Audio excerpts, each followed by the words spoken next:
And I'm sorry that I can't be with you today, but wanted to answer some questions that Eileen is going to ask me, and I'm just really excited that this is the second annual conference. Thank you, Amanda.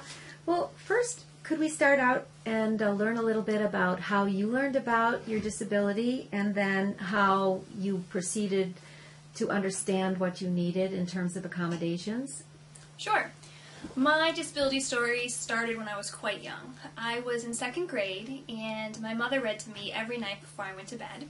And one night I was sitting in her lap, and she pulled out the book that she always reads, Miss Rumphilius. And I was sitting there, and I looked up at her wide-eyed and said, "Mom, how do you do that? How do you keep the words on the page?"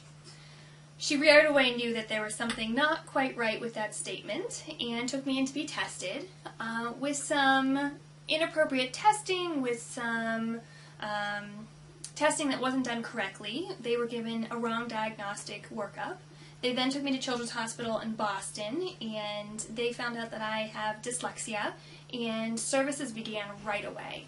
My family realized that learning for me to advocate for myself was going to be the key to my success. So at a very young age, they started using clinical terminology. They talked to me about what my disability meant, about my processing disorder, and it was very open and it was very honest. We kept that going. We did our IEPs, and by high school, my parents required that I was in charge of my own IEP meetings, which meant I ran the meeting, and I talked about my disability and what was working and what wasn't. I increased my books on tape. I worked with writing specialists, and by the time I got to high school, my junior, senior year, I didn't tell my parents, but I took myself out of the special education curriculum and put myself into honors classes. They were a little surprised when they got my report card, and were just really excited that I had taken to heart what it meant to advocate. So next, Amanda, could you fast forward, now that you're in professional life, let us know a little bit about how your goals and objectives, both academic and professional, have been influenced by your disability and the way you have managed your disability. Managing a disability is a lifelong experience. It starts from the day you're born, if you're born with it, or the day that you're the onset of the disability, and it goes till forever. I knew right away that the advocating for myself needed to continue.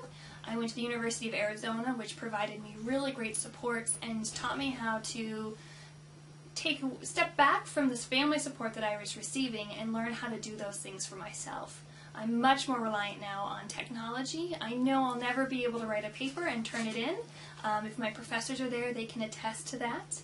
And I need to have stuff read and edited. And that has followed me through now to my professional life as well. I work for a small nonprofit called Lift Up Africa, doing development work in Tanzania, Kenya, and Namibia. And everything that I do, from my publications to my project reports to the information that we give to donors, always is, edited one more time to make sure that it's a successful document. Amanda, could you tell us why, when you came to the Harvard Graduate School of Education, it was important to you to be involved in a student organization and to have a student voice in this very inclusive community? The first thing I did when I came to Harvard was I knocked on Eileen's door, and she couldn't get rid of me from that moment moving forward.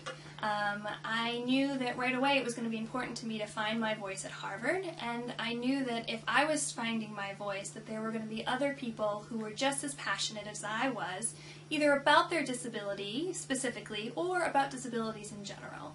And so a group of us got together and we started and founded the IHED group. And it's just an opportunity for students on campus to get together, to have a healthy debate, to, if you're comfortable, come out and have a community that will support you if you do have a disability, but at the same time have people, disabled and non-disabled, sit next to each other, break bread, enjoy each other's company, and really open up a dialogue of diversity, of inclusion, of the ability for students to get together and really commit themselves to creating a community that is open to everybody. And that was what we hoped has happened, and since this is the second annual conference, I think we did a pretty good job.